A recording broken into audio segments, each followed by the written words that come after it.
اللہم صلی وسلم علی سیدنا و مولانا محمد النبی الامی وعلی آلہ واصحابہ بعدد کل ذرۃ مئۃ الف الف مرہ۔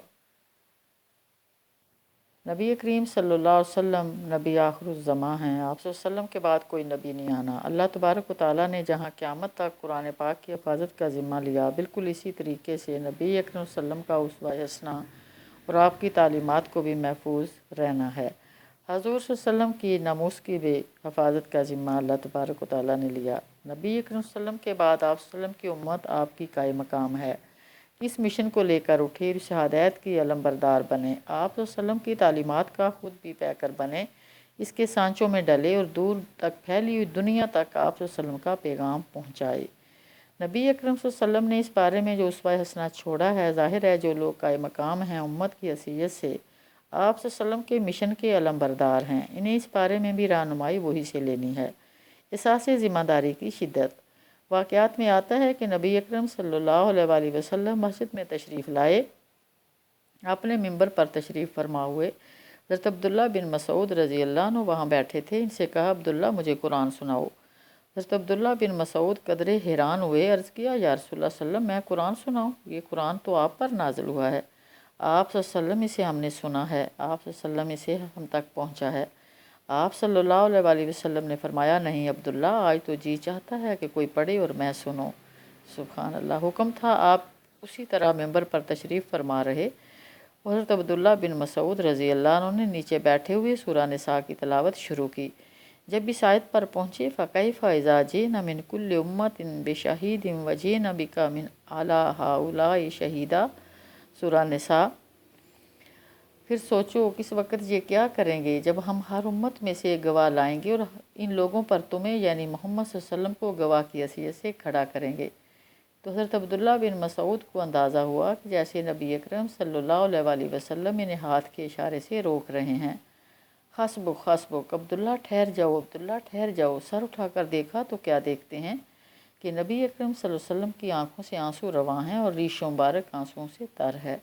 نبی اکرم صلی اللہ علیہ وسلم اس گواہی، شہادت اور ذمہ داری کے احساس سے گویا دبے جا رہے ہیں، اور آنکھوں سے آنسوؤں کا رواں ہونا تو پورے جسم و جان کی کیفیت کی گواہی دے رہا ہے کہ اندر کیا ہلچل ہے، کیا کیفیت ہے اور جس سے آپ صلی اللہ علیہ وسلم گزر رہے ہیں۔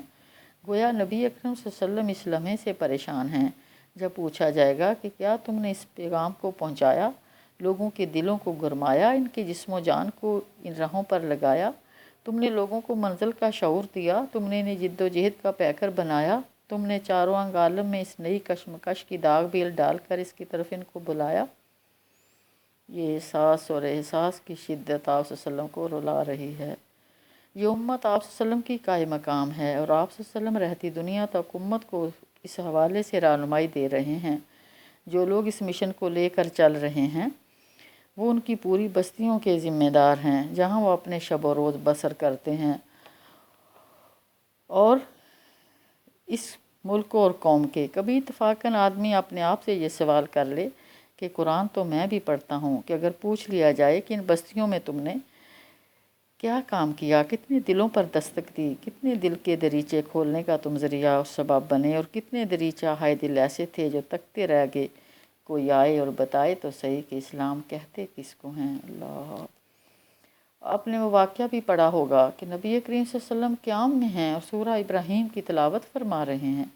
جب اس آیت پہ پہنچے رب انہن اضللن کثیر من الناس فمن تابعنی فانہ منی ومن عصانی فانک غفور الرحیم، پروردگار ان بتوں نے بہتوں کو گمراہی میں ڈالا ہے، ممکن ہے میری اولاد کو بھی یہ گمراہ کر دیں، لہٰذا ان میں سے جو میرے طریقے پر چلے وہ میرا ہے، اور جو میرے خلاف طریقہ اختیار کرے تو یقیناً درگزر کرنے والا مہربان ہے۔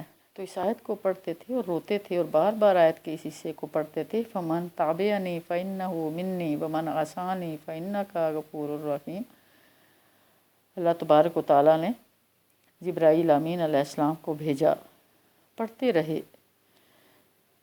حتیٰ کہ اللہ تبارک و تعالیٰ نے جبرائیل امین علیہ السلام کو بھیجا۔ جبرائیل امین تشریف لائے اور ماجرا پوچھتے ہیں۔ نبی صلی اللہ علیہ وسلم فرماتے ہیں کہ ابراہیم علیہ السلام کی اس دعا کو پڑھتا ہوں تو خیال آتا ہے جنہوں نے اپنی امت کے لیے سبھی کچھ مانگ لیا کہ جو لوگ میری اتباع کرنے والے ہیں وہ تو میرے ہیں، لیکن جو لوگ معصیت کے راستے پر جانے والے گمراہ ہو جانے والے ہیں تو خود ہی بڑا معاف کرنے والا ہے۔ گویا ابراہیم علیہ السلام نے اپنی امت کے لیے سبھی کچھ مانگ لیا، لیکن جب میں ان کی اس دعا کو پڑھتا ہوں تو اپنی امت کا خیال ستاتا ہے۔ اللہ اکبر۔ واقعات میں آتا ہے کہ جبریل امین علیہ السلام واپس جاتے ہیں اور پھر آ کر یہ خوشخبری سناتے ہیں کہ آپ صلی اللہ علیہ وسلم کی امت کے بارے میں اللہ تعالیٰ آپ کو خوش کر دے گا۔ وآخر دعوانا الحمدللہ رب العالمین۔